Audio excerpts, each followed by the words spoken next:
বিভিন্ন সময়ে গল্প কিংবা সিনেমার বদৌলতে সিরিয়াল কিলিং সম্পর্কে আমরা মোটামুটি জানি। মানসিক বিকারগ্রস্ত ব্যক্তি যখন হিতাহিত জ্ঞান ভুলে একের পর এক মানুষ হত্যা করতে থাকে তখন তাকে সিরিয়াল কিলার বলা হয়। এমন অপরাধীরা সাধারণত অন্যান্য অপরাধীদের থেকে কয়েক ধাপ এগিয়ে থাকে নিজস্ব বুদ্ধিতে, যার ফলে আইন শৃঙ্খলা বাহিনী বা গোয়েন্দা সংস্থার নজরে আসার আগেই ঘটে যায় রোমহর্ষক ঘটনা। একটি দুটি নয়, একেবারে ৯৩টি খুন করে ধরাছোঁয়ার বাইরে থাকা এক ভয়ানক খুনির কথাই বলবো আজ, যার নাম স্যামুয়েল লিটল। সময়টা ১৯৪০ সাল। আমেরিকার ওহিও অঙ্গরাজ্যে জন্ম হয় স্যামুয়েল লিটলের। মাধ্যমিকের গণ্ডি পেরিয়েই পড়াশোনার পাঠ সমাপ্ত করেন তিনি। একই সাথে উন্মোচিত হয় তার অপরাধ জীবনের নতুন দ্বার। জড়িয়ে পড়েন চুরি আর ডাকাতির মতো কাজের সাথে। বিভিন্ন দোকানে লুট করা কিংবা চুরি করা অর্থ সে পরিবারের ভরণ পোষণের জন্য ব্যয় না করে সেই অর্থ খরচ করত মাদক সেবনে।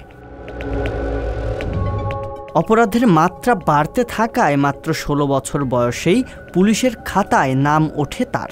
১৯৫৬ সালে প্রথম জেলে যান স্যামুয়েল। ৮০ দশকের শুরুতে স্যামুয়েলের বিরুদ্ধে অভিযোগ ওঠে মিসিসিপি ও ফ্লোরিডার নারী হত্যার, কিন্তু মৃতদেহে নেই কোনো ক্ষতচিহ্ন।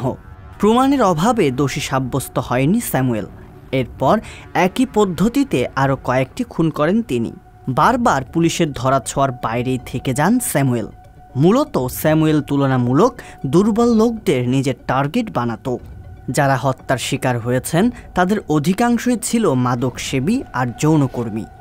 খুন করার মাধ্যম হিসেবে পেশাদার বক্সার স্যামুয়েল তার মুষ্টিবদ্ধ হাতকেই ব্যবহার করতেন। প্রথমে ঘুষি মেরে এবং পরে শ্বাসরোধ করে হত্যা করতেন তিনি।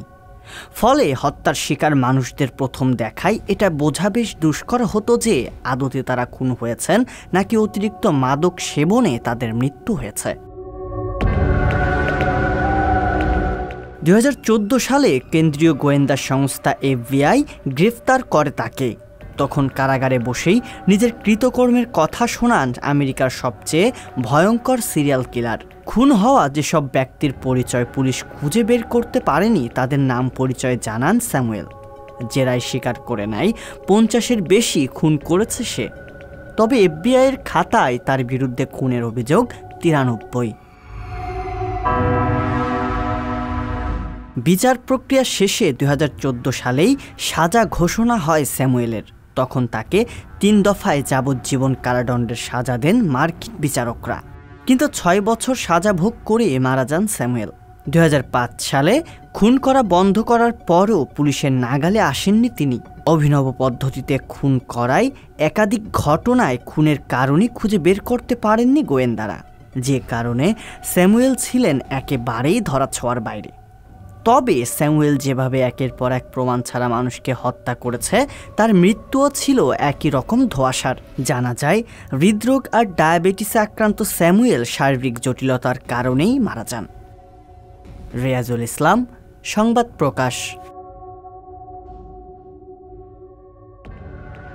সংবাদ, ফিচার ও অনুষ্ঠানের জন্য ভিজিট করুন সংবাদ প্রকাশের ওয়েবসাইট এবং যুক্ত থাকুন ফেসবুক পেজ ও ইউটিউব চ্যানেলের সঙ্গে।